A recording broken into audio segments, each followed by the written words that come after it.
Hey everyone, I am so excited about today's episode because we are talking about one of my favorite products out there, which if you've been following me for quite some time, you likely know what I'm going to say. It starts with a B. You ready for it? It's the Bogg Bag. Yes, huge fan of it. You'll have to check out the other video I did on as to why I love it so much. Today, what I'm going to show you is how you can organize it for under $5. Yes, you heard me correctly. Under $5. It's not just your beach bag, so it can be your multi-purpose bag, and I'm going to show you some other scenarios on how we use it to keep our day-to-day life neatly organized, running from practice to swim to whatever it may be. We're constantly on the go with 3 young children, and having a bag that is organized it keeps you calm because you can find what you need and you've got everything there. So I'm going to show you how you can do it and have it nice and neat and organized. All right, here we go. Okay, so here's the first scenario where we use this Bogg Bag to stay organized by using these shoebox bins from the Container Store. They are $2.29 a piece. And we keep the swim diaper and swimsuit in one and put it in here. Now I also want to point out that the bags that come with the Bogg Bag, take them out so it frees up space so you can fit the bin in there, and you can move them to the outside or take them out all together, however you like it. The other bin that gets used is here for the wipes, diaper, and the brush. Stick it in there. Then we've got the towel that goes right here on top. Add in my water bottle. I throw in my wallet.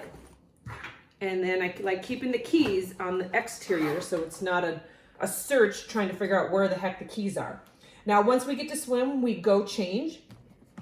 So we go into the dressing room. We take these items out and get her changed into her swim gear. I keep her dry clothes in here. And then when she's done and we come back and change her, I take the wet clothes, put them in here, and we're off on our way. So what's really nice about this is that nothing else gets wet. And then when we get home, we just take the items that are out from here and go hang them up so they can be ready to go for next week. So this is the first scenario in terms of how we use the Bogg Bag. Now, the second scenario I'm going to show you is when we go to soccer games.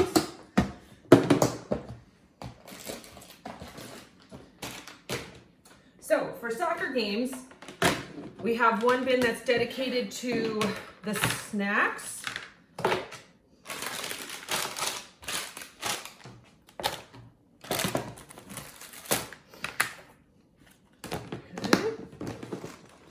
And then another bin that's dedicated to toys. Sometimes with Legos or whatnot. Throw that in here, and again, the water bottle and the wallet fit nicely here on the end. Keys will stay there as well. So those are the 2 main scenarios where we use this Bogg Bag and using these bins to keep everything neat and organized. Now I do want to show you a third scenario that you can also add there's a tall shoebox bin from the Container Store. So this one is nice and large. And you can fit more in here. So whether or not you wanted to have more snacks or larger toys, it fits nice and neatly in here. And you still have space on top where you can also add another bin if you wanted to do it just like that. And then still some space here on the end where you could even actually throw this one in here. And then you have your entire bag neatly organized and you're just grabbing your bin rather than doing that shuffle. So that, my friends, is how you can organize a Bogg Bag for under $5. Thank you so much for tuning in to this week's episode. If you'd enjoyed it, could you do us a favor and share it with a friend? It helps spread the word and get our message out there to those that need help with organization. And as always, you can find us on social at Organize Marie.